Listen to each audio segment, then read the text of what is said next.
ابني عنده 15 سنة، ازاي اخليه ينتظم في الصلاة؟ 3 حاجات يتعملوا، حاجة ما تتعملش، يبقى 4. 3 يتعملوا، حاجة ما يتعملوش. رقم 1، لا تستهيني بعظمة الدعاء، ادعي له في كل سجدة ان ربنا يجعله من اهل الصلاة. رقم 2، صلي قدامه بلا افتعال، يعني خلوا فيه صلاة في البيت، الاذان قدم، السجادة بتتفرد، الله اكبر. ولما تصلي قدامه هيشوف ماما او يشوف بابا بيصلوا، هيتغرس جواه ان دي حاجة مهمة، حتى لو هو في سن مش مقبل على الصلاة قوي.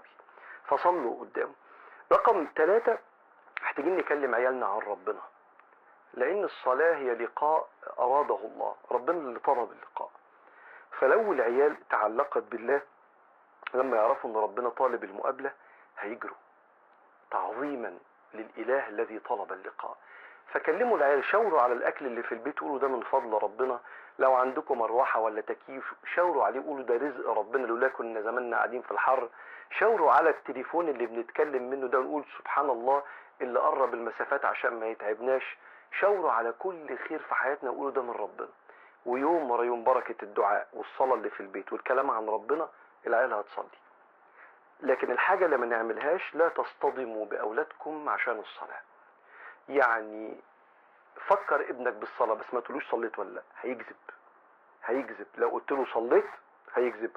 وانت بص كده في حياة سيدنا النبي صلى الله عليه وسلم، هتلاقي ربنا قال له فذكر انما انت مذكر.